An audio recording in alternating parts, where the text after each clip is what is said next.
All right, in this video, we're going to talk about translation. In the last video, we talked about transcription. So remember, central dogma, DNA is transcribed into RNA, which is translated into protein.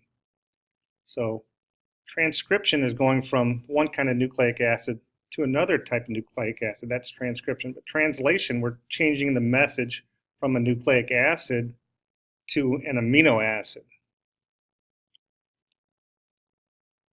So how does this work? Remember, messenger RNA is the template to build the protein. So when DNA is transcribed, a gene, or the code for a protein, or more specifically a polypeptide, is transcribed from the DNA into messenger RNA. The messenger RNA then is read to build the protein. So again, there's 4 types of DNA nucleotides. There's 4 types of messenger RNA nucleotides, but there's 20 kinds of amino acids. So the question begins, how can you take something that has 4 possibilities and use it to code for 20 possibilities? So again, they began looking at this, and they did it in a very simple way. So if each letter coded for an amino acid, you can only make 4 amino acids. So that's obviously not it. So if you put it into groups of 2, we could combine those 4 letters in groups of 2, and we could make 16 amino acids. Still not enough. But if you put it into groups of 3, there's 64 possible combinations. That's more than enough. And so we started grouping them in groups of 3 that we call codons. And the codons, the groups of 3 messenger RNAs that code for an amino acid, is how things work. So Nuremberg and Corinne, along with Crick from Watson and Crick fame, worked out the genetic code. So Crick was the one that determined that it had to be a 3-letter system, or a codon, that coded for the amino acids. Nuremberg and Corinne determined which amino acids match which messenger RNAs. Nuremberg did 47, and Corinne did 17 of them. Basically, they did the same things. They took man-made messenger RNA, added them to test tubes with ribosomes, transfer RNAs, amino acids, all the stuff you need to build the protein, and they saw what got put together. So they had these artificial UUUUU messenger RNAs, found that UUU coded for phenylalanine, and they did the same thing for all the possible combinations until they worked out the entire code. So this is the chart that shows the genetic code, and it's the code for almost all life. Now, there are some exceptions to this genetic code.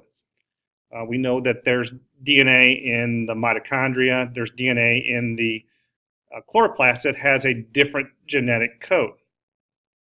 Also, there's a group of organisms, the amoebas, that have an entirely different genetic code from all other living things. But everything else, including us, uses the same genetic code. And this is the code here. So this is very strong evidence that there's a common origin for life on Earth. It is a redundant code. 64 codons, 20 amino acids. There's some repetition in there. Several codons code for the same amino acid. So there's something called third base wobble that occurs. The first 2 bases are really the important ones as far as determining the amino acid. There are also start and stop codons. So the start codon for every gene is AUG, and it codes for methionine. The stop codons, there's 3 of them. They don't code for any amino acid. They just tell the cell, hey, this is the end of the gene. Stop building the protein. You're done. The translation apparatus breaks apart, and you've got a completed polypeptide. So there's our start codon there. Here's our stop codons there. So having a wobble is a good thing because it allows for some mistakes to occur in the DNA that don't have an effect. We'll talk more about mutations in the next video. So how does this all go together? So you have your DNA message, your coding strand that codes for a messenger RNA. And again, it's only a segment of the DNA that gets transcribed at a time. The messenger RNA is going to go from the nucleus, where transcription occurs, out to the ribosome, where translation occurs. At the ribosome, you've got your messenger RNA, you've got your transfer RNAs, which each transfer RNA has a specific anticodon that is the complement to the codon in the messenger RNA on one end. On the other end, it has an amino acid, and a specific amino acid that corresponds to it, that particular codon. And so the transfer RNAs bring in, they bind complementary with the messenger RNA. The polypeptides are joined together by peptide bonds, and we continue adding amino acids to that polypeptide until you get to the stop codon. At that point, everything breaks apart, and you've got a completed polypeptide chain. So again, just looking at this, DNA is the blueprint for every protein. So if you're building a house and you're the plumbing contractor, you don't need all of the blueprints for everything. You just need the plumbing diagrams. So you're going to, from that main pile of blueprints, you just need the messenger RNA. And you might need several copies of that because you have several plumbers that work for you. So that's transcription.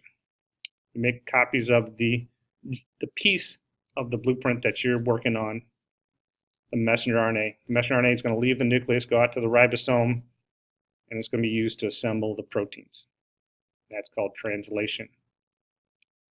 So it involves tRNAs and amino acids and so on. The proteins then determine the traits. Again, this is our central dogma. So let's talk a little bit more about transfer RNAs. So they are described as a clover leaf, like a three-leaf clover, basically. The anticodon is on one of the clover leaves at the end. It's on the opposite end from the amino acid attachment site.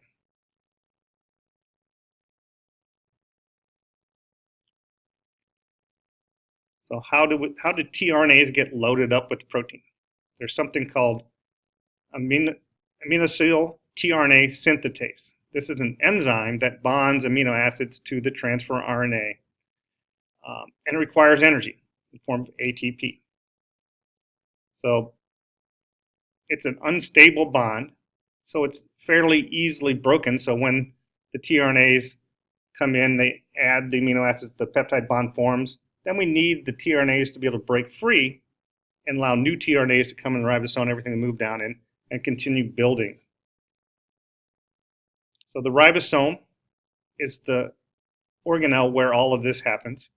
It's made up of both ribosomal RNA, which is assembled, or which is built in the nucleus. In particular, it's built in the nucleosome, or not nucleosome, but the nucleolus, excuse me. There's also some proteins there. There's a large and small subunit that assemble together and work with the messenger RNA and the transfer RNAs to build the proteins through translation. So each ribosome has a couple sites. It has an A site. The A site holds the transfer RNA carrying the next amino acid to be added to the chain. It has a P site. The P site holds the tRNA that has the growing polypeptide. So basically you have P site, the A site, the two transfer RNAs, one from the previous one that came in, one that's new. Polypeptide is joined together by, or is added that amino acid by a peptide bond. And then everything is going to shift down. What was in the A site shifts to the P site. A new transfer RNA comes into the A site, form a bond, and continue the process on down. So the E site is where the empty transfer RNA exits the process. So this kind of just shows the process of the whole assembly of the polypeptide at the ribosome with the different sites and how it shifts down.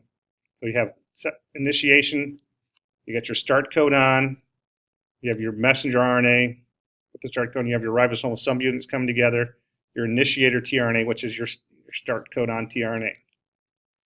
Elongation is adding new polypeptides or new amino acids to the polypeptide as transfer RNAs come into the different sites and move out, and then you have termination when you get to the stop codon. So protein targeting is this thing that happens basically once the protein's made, it doesn't stay at the ribosome, it has to go somewhere else to do its job.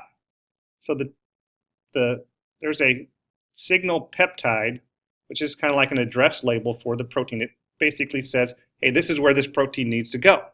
In some cases, it might be secreted out of the cell. It might end up going back to the nucleus. It might go to the mitochondria, the chloroplast, cell membrane, whatever. Depends on what the protein is. So these signal peptides are going to use the cytoskeleton and this transportation system to move through the cell to wherever it needs to go. So again, just to review, DNA is transcribed into messenger RNA by RNA polymerase in the nucleus. You get a pre-messenger RNA that has to be edited. It has to cut the introns out, put the exons together, has to then have a poly A tail and the methyl cap added, and then it has to leave the nucleus.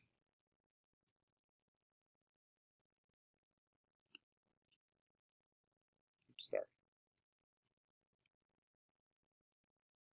There's all the editing. You get a mature messenger RNA, and then leaves the cell. Nucleus goes out to the ribosome, the large and small subunits combined with the messenger RNA. You get your transfer RNAs coming into the different sites, the P site, the A site, shifting down to the one with the P goes to the exit site. The one was in the A shifts to the P, and the new A comes in, and you build your polypeptide chain using the different transfer RNAs and so on.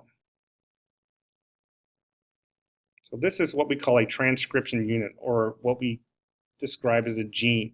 So there are several important things that help with the transcription. There's enhancer regions, there's your start codons and all things like that. You can see the processing there of the pre-messenger RNA into the messenger RNA.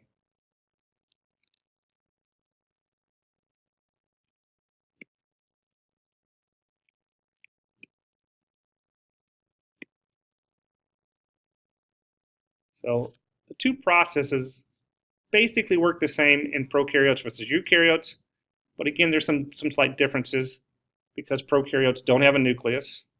They also have circular chromosomes instead of linear chromosomes, so there's some differences there. Also, prokaryotes don't have introns. So again, DNA is in the cytoplasm, one circular chromosome, no histone proteins, no organization, no chromosomes, no introns. Eukaryotes have linear chromosomes. It's in the nucleus. The DNA is wound up, which can, depending on where it ends up in those coils, can turn genes off or allow genes to be transcribed or not. The introns and exons and all of that stuff that goes on as well. So here's an actual photo micrograph of the process here. And you got several RNA polymerases working, and then you have the ribosomes basically attached to the polymerase, building the proteins as it moves down the chromosome, because it's not separated spatially like it is in eukaryotes. You don't have the nucleus and the ribosomes outside the nucleus. They're all together. So these processes of transcription and translation happen simultaneously in bacteria. Don't have to edit the RNA either, because there's no introns. So ribosomes can read the messenger RNA as soon as it's transcribed. So in eukaryotes, you got a time and a physical separation of transcription translation. In eukaryotes, it can take up to an hour to go from DNA to building a protein. In prokaryotes, you don't have to do the processing.